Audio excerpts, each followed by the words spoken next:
रुक गई जंग, वो भी ईरान की शर्तों पर। लेकिन ट्रंप को इसके लिए तैयार किसने किया? इस सवाल पर भारत में भक्तों का चेहरा उतरा हुआ है। पाकिस्तान को दलाल स्टेट बताकर खिल्ली उड़ाने वाली नरेंद्र मोदी की सरकार को पाकिस्तान के प्रधानमंत्री शहबाज शरीफ से डिप्लोमेसी का ट्यूशन लेना चाहिए। डिप्लोमेसी नरेंद्र मोदी के बस की बात नहीं है, वरना डोनाल्ड माई फ्रेंड की झंडी उड़ाए नरेंद्र मोदी और ट्रंप गुण गाए पाकिस्तान का, यह कैसे हो सकता है? एक भी टीवी चैनल नहीं बता रहा है कि यह भी मोदी का मास्टर स्ट्रोक है। सुधीर चौधरी भी नहीं बता रहा, क्योंकि सबको पता है कि बेंजामिन नेतन्याहू और डोनाल्ड ट्रंप की चमचागिरी में नरेंद्र मोदी ने नए वर्ल्ड ऑर्डर में भारत की साख का बाजा बजा दिया। I present to you my friend, India's friend, the President of the United States of America, Mr. Donald Trump. Israel is their fatherland, and India their motherland. यह कोई डिप्लोमेसी नहीं थी, यह मस्खरापन था, और इतिहास कभी भी मस्खरों को विश्वगुरु नहीं बनाता। विश्व नेताओं की नजरों में उनकी कोई वास्तविक प्रतिष्ठा नहीं होती। जिस दिन मोदी ने ट्रंप और नेतन्याहू के पैरों में भारत की 100 साल की अर्जित प्रतिष्ठा का तर्पण किया था, उसी दिन तय हो गया था कि नई विश्व व्यवस्था में नेतृत्व के दौर से भारत बाहर हो चुका है। और यह भी अजीब है कि इस पर मुहर खुद बेंजामिन नेतन्याहू और डोनाल्ड ट्रंप ने लगाई है, और इस पर ईरान की भी सहमति है। भारत के भक्त पत्रकार पाकिस्तान की कंगाली पर टेलीविजन चैनलों पर शो बनाते रह गए, और पाकिस्तान ने नरेंद्र मोदी को दिखा दिया कि जबरदस्ती विश्व नेताओं के गले पड़ के उनकी पीठ पर धौल जमाकर फोटो खिंचवाने से दुनिया में कोई किसी को बड़ा नहीं मानता। देखिए, यह तो तय था कि अमेरिका और ईरान के बीच जंग रुकनी ही रुकनी है। यह ज्यादा दिन नहीं चल सकती। 40 दिन में नहीं रुकती तो 42 दिन में रुकती, 45 दिन में रुकती, 50 दिन में रुकती, लेकिन रुकनी तय थी। तय केवल इतना होना था कि ईरान किस पर भरोसा करेगा और किस पर भरोसा करेंगे डोनाल्ड ट्रंप। तो ईरान और अमेरिका दोनों ने सार्वजनिक तौर पर कहा है कि हमने पाकिस्तान की मध्यस्थता में यह जंग रोकी है। यह भारत के लिए शर्मनाक है। अमेरिकी राष्ट्रपति डोनाल्ड ट्रंप ने कहा कि यह फैसला पाकिस्तान के प्रधानमंत्री शहबाज शरीफ और आर्मी चीफ आसिम मुनीर की अपील के बाद लिया गया। वहीं ईरान के विदेश मंत्री अब्बास अरागची ने भी कहा कि हम अपने भाई पाकिस्तान के प्रधानमंत्री शहबाज शरीफ और फील्ड मार्शल मुनीर की अथक कोशिशों की वजह से जंग रोकने पर सहमत हुए। हम इसके लिए उनके प्रति कृतज्ञता जाहिर करते हैं। आपको बता दें कि यह वही पाकिस्तान है जिसे भारतीय इतिहास के सबसे निकम्मे विदेश मंत्री तमिल पंडित एस जयशंकर ने दलाल कहा था। पूछना बनता है कि नरेंद्र मोदी की सरकार क्या पाकिस्तान को दलाल बोलने के अपने विदेश मंत्री के बयान पर अब भी कायम है? भारत के लिए यह घोर विचित्र स्थिति है, और इससे कहीं ज्यादा शर्मनाक, क्योंकि नरेंद्र मोदी के दोनों मित्र डोनाल्ड ट्रंप और बेंजामिन नेतन्याहू अपने अपने देशों में ही भयानक विरोध का सामना कर रहे हैं। अमेरिका और ईरान के बीच हुए सीज फायर से नेतन्याहू इजराइल के विपक्षी दलों और नेताओं के निशाने पर है।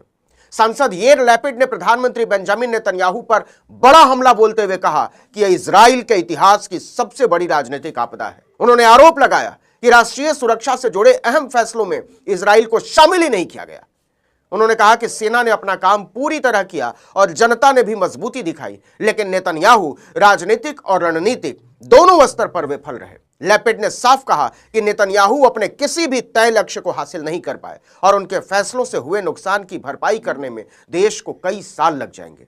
उन्होंने आरोप लगाया कि यह स्थिति नेतन्याहू के अहंकार, लापरवाही और रणनीतिक योजना की कमी का नतीजा है। बिल्कुल यही बातें अमेरिका में डोनाल्ड ट्रंप के लिए बोली जा रही हैं। जरा सोचकर देखिए कि किसी युद्ध की स्थिति में भारत में विपक्ष के नेताओं ने प्रधानमंत्री पर इस तरह का हमला बोला होता तो सरकार, फिल्म सिटी के पत्रकार भी उसे गद्दार साबित कर चुके होते। लेकिन दुनिया में भारत की स्थिति नरेंद्र मोदी ने क्या कर दी है, इसका अंदाजा इसी से लगाइए कि जियोपॉलिटिक्स में अपनी पकड़ के लिए सारे देश कोशिश कर रहे थे, सिवाय नकली विश्वगुरु के नेतृत्व वाले भारत के। आपको बता दें कि सीज फायर से पहले ट्रंप ने ईरान को चेतावनी दी थी कि अगर होर्मुज स्ट्रेट से जहाजों को सुरक्षित रास्ता नहीं मिला तो वो उसकी पूरी सभ्यता को खत्म कर देंगे। ईरान ने इसकी प्रतिक्रिया में कहा था कि संसार की 6000 साल पुरानी सभ्यता का जवाब देखकर दुनिया दंग रह जाएगी। इसके बाद सारे देश, महत्वपूर्ण देश सक्रिय हो गए थे। पाकिस्तान तो पहले से ही लगा हुआ था। रूस और चीन ने भी बहुत तेजी से काम किया। न्यूयॉर्क टाइम्स की रिपोर्ट के मुताबिक यह डील पाकिस्तान की मध्यस्थता और आखिरी समय में चीन की दखल के बाद संभव हो पाई। आपको बता दें कि पाकिस्तान ने 2 हफ्ते के सीज फायर का प्रस्ताव रखा था, जिसे चीन और रूस के कहने पर ईरान ने स्वीकार कर लिया। जरा सोचिए कि पाकिस्तान ने एक प्रस्ताव रखा और उसे ईरान और अमेरिका दोनों ने स्वीकार कर लिया। इजराइल को तो करना ही था, या कहिए करना ही पड़ा। इस समझौते के तहत अमेरिका और इजराइल अपने हमले रोकेंगे, ईरान भी हमले बंद करेगा। इस दौरान होर्मुज स्ट्रेट से तेल, गैस और दूसरे जहाजों की सुरक्षित आवाजाही ईरानी सेना की मदद से सुनिश्चित की जाएगी। चैनलों में बैठे नरेंद्र मोदी के चेले संपादक और चाटुकार पत्रकार कुछ भी हवा बनाएं, लेकिन हकीकत यही है कि दुनिया की राजनीति में पाकिस्तान की स्थिति बहुत तेजी से मजबूत हुई है। नरेंद्र मोदी की तमाम कोशिशों के बावजूद अमेरिका न तो उसे आतंकवाद का समर्थक मानता है और न ही पोषक। उल्टा उसके आर्मी चीफ आसिम मुनीर को पहलगाम आतंकी हमलों का मास्टरमाइंड बताने के बावजूद डोनाल्ड ट्रंप ने सारे प्रोटोकॉल तोड़कर उसका स्वागत किया व्हाइट हाउस में और उसे महान बताया। नहीं बोल सके नरेंद्र मोदी कि डोनाल्ड ट्रंप झूठा है, हमने उसकी मध्यस्थता में जंग नहीं रोकी है। देखिए, ट्रंप ने बताया कि ईरान ने पाकिस्तान के जरिए अमेरिका को 10 पॉइंट का प्लान भेजा है, इस पर आगे बातचीत की जा सकती है। वहीं ईरान की सुप्रीम नेशनल सिक्योरिटी काउंसिल ने दावा किया कि अमेरिका ने उसका 10 पॉइंट का प्रस्ताव स्वीकार कर लिया है। काउंसिल के मुताबिक यह समझौता ईरान की शर्तों पर हुआ है। जैसा कि हमने बताया, यह सीज फायर केवल 2 हफ्तों के लिए है। इसके बाद अमेरिका और ईरान के बीच 10 अप्रैल को औपचारिक बातचीत शुरू होनी है। क्या आप जानना चाहेंगे यह बातचीत कहां होगी? पाकिस्तान की राजधानी इस्लामाबाद में। तो पाकिस्तान समझौता कराएगा और भारत बैठकर ताली बजाएगा। विश्व राजनीति में नरेंद्र मोदी की जगह इससे ज्यादा बची नहीं है। यह पोल खुल चुकी है कि नरेंद्र मोदी ने राजनीतिक जीत के मकसद से पाकिस्तान के खिलाफ ऑपरेशन सिंदूर छेड़ा था, वरना ट्रंप की डांट से उसे अचानक रोक नहीं देते बिना किसी निर्णायक नतीजे के। नरेंद्र मोदी ने भारत को पाताल में पहुंचा दिया है, आंतरिक तौर पर भी और वैश्विक तौर पर भी। ब्रिक्स देशों की अगली बैठक में भारत की यह डूबी हुई साख साफ नजर आएगी। आज की स्थिति यह है कि दुनिया की ताकत चीन और रूस की तरफ झुक गई है। ईरान की ताकत को नजरअंदाज करना भारत को बहुत भारी पड़ा है। क्या सिर्फ हॉर्मुज पर झुक गए ट्रंप? 2 हफ्ते की डील के पीछे ईरान का असली गेम क्या है? और कल रात जब ट्रंप पूरी सभ्यता मिटाने की धमकी दे रहे थे, लेकिन अचानक एकदम से सरेंडर वाले मोड में कैसे आ गए? कहानी का असली ट्विस्ट यही है जो हम लाए हैं अपनी एक्सक्लूसिव रिपोर्ट में सिर्फ आपके लिए, बिल्कुल आम भाषा में। कल रात क्या क्या हुआ पहले तो ये जान लीजिए। तबाही के बीच सीज फायर कैसे हुआ, एक्सक्लूसिव इनसाइड स्टोरी क्या है। दोस्तों, रात के अंधेरे में सिर्फ 4 ट्वीट आए और पूरी दुनिया का तेल, युद्ध और सुपर पावर पॉलिटिक्स बदल गई। अमेरिका हमला करने ही वाला था, मिसाइलें तैयार थी, डेडलाइन खत्म होने वाली थी, लेकिन तभी अचानक ट्रंप रुक गए, सिर्फ एक शर्त पर, हॉर्मुज खोल दो। सवाल यह है, क्या ट्रंप ईरान पर नहीं सिर्फ स्ट्रेट ऑफ हॉर्मुज पर अटक गए थे? और क्या इस पूरी डील में सबसे बड़ा खिलाड़ी पाकिस्तान निकला?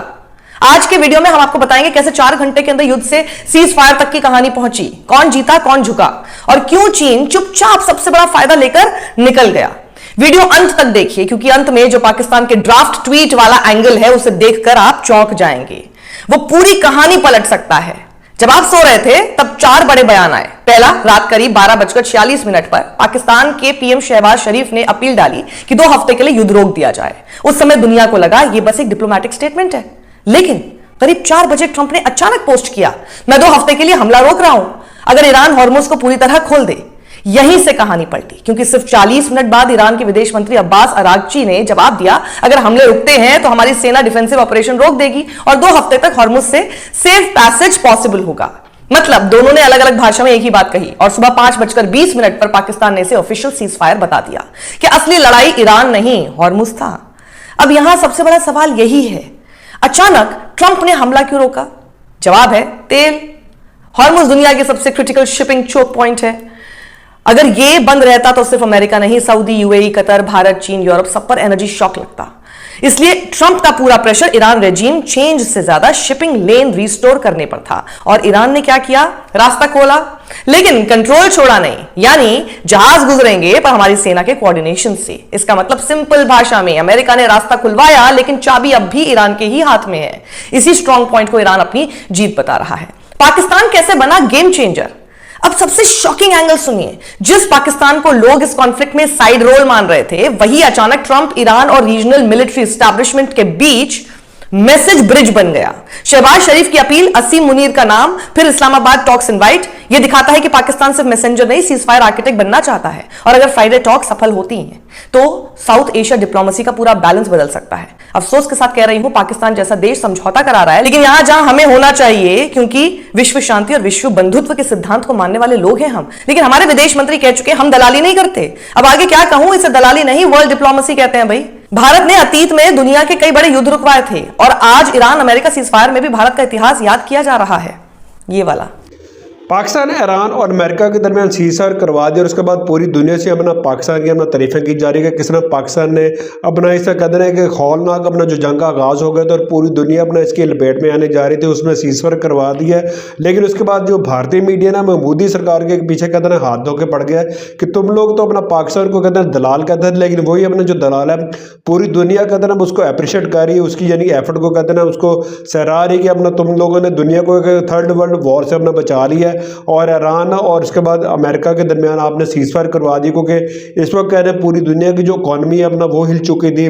तेल के ज़खायर अपना दुनिया में कहते हैं ख़त्म हो रहे थे, ना गैस मिल रही थी, ना तेल मिल रहा था और पूरी दुनिया की इकॉनमी कहते हैं एक दफ़ा अपना हिल के रह गई थी। और वहाँ भी यानी कि पाकिस्तान की अपना लाजवाब एफर्ट की वजह से ईरान और अमेरिका के दरमियान कहते हैं सीजफायर हो गया। और उसके बाद जो भारतीय मीडिया ने मोदी सरकार के अंदर कुत्तों वाली कर रहा है, उसकी अपना इंसल्ट कर रहा है, उसकी बेइज्जती कर रहा है और मोदी सरकार के अंदर मुँह छुपाने के पूरे भारत में कहीं जगह नहीं मिल रही। तो आप इसी तरह के मजीद इंडियन मीडिया की रिएक्शन वीडियो हमारे चैनल को भी देखना चाहते हैं तो हमारे चैनल को करें लाइक, सब्सक्राइब, शेयर कर दें। अगली वीडियो में आपसे दोबारा मिलते हैं।